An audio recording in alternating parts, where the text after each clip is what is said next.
Sebelum nonton video yang satu ini, jangan lupa subscribe dan pencet lonceng agar tidak ketinggalan updatean baru dari IDX Channel.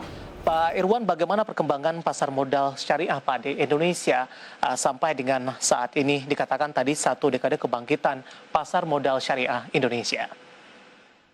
Kalau kita bicara tentang perkembangan pasar modal syariah Indonesia selama satu dekade, sebenarnya cuma satu kata, sangat signifikan. Nah, apa buktinya? Kita lihat dari jumlah investor. Kalau kita bandingkan di awal tahun 2011 dengan Februari 2021, itu peningkatannya udah lebih dari 15.000% loh Mas. Gitu ya. Sekarang kan ada 19.000 sudah sangat signifikan. Kemudian yang kedua, kalau kita lihat dari transaksi, kinerja transaksi, suka tidak suka, posisi per hari ini, semua kinerja transaksi di pasar modal Indonesia, khususnya saham itu dikuasai oleh syariah. Market cap hampir 50%, nilai transaksi lebih dari 50%, volume lebih dari 50%, jumlah saham syariah hampir 60%. Jadi market share pasar modal syariah itu sebenarnya sangat luar biasa. Nah, perkembangan yang signifikan selama satu dekade itu dibuktikan dengan diterimanya penghargaan. Wabil khusus peragaan dari internasional. Jadi dari sejak 2016, Bursa Efek Indonesia secara rutin mendapat penghargaan.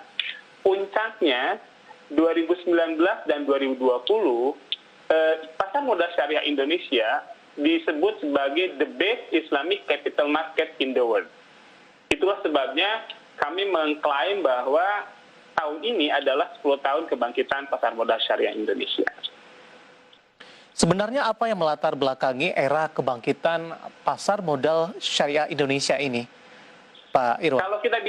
Kalau kita bicara milestone ya, pasar modal pertama di Indonesia itu, pasar modal syariah pertama itu adalah tahun 97, ketika produk reksadana syariah pertama diluncurkan. Tetapi setelahnya kan tidur ya, hampir orang nggak tahu. Yeah. Kemudian 2011, Bursa Efek Indonesia berinisiatif untuk meluncurkan 3 variabel sekaligus. Pertama, kita meluncurkan ISSI, Indeks Saham Syariah Indonesia, sebagai composite indeks seluruh saham yang tercatat di bursa. Kemudian yang kedua, kita meminta DSN MUI untuk mengeluarkan fatwa nomor 80 tentang transaksi. Kenapa fatwa transaksi penting? Karena pada saat itu pemahaman masyarakat masih sangat negatif terhadap pasar modal. Karena pasar modal adalah judi waktu itu. Sehingga mereka bilang, mana mungkin judi syariah gitu kan? Kita perlu fatwa untuk mendukung secara fikih bahwa transaksi saham syariah di Indonesia itu sudah sesuai syariah. Yang ketiga, kita bikin sebuah model bisnis yang diturunkan dari fatwa tersebut, yang kita kenal sebagai syariah online trading system. Jadi 3 hal itu yang mengakibatkan peta perjalanan pasar modal syariah berubah total. Dari tadinya tidurnya 97 sampai 2010, kemudian dari 2011 kita lari cepat. Baik, kalau kita bandingkan dengan negara tetangga seperti Malaysia begitu, produk syariahnya juga jauh lebih berkembang. Artinya Anda katakan tadi potensi pasar modal syariah Indonesia masih cukup besar.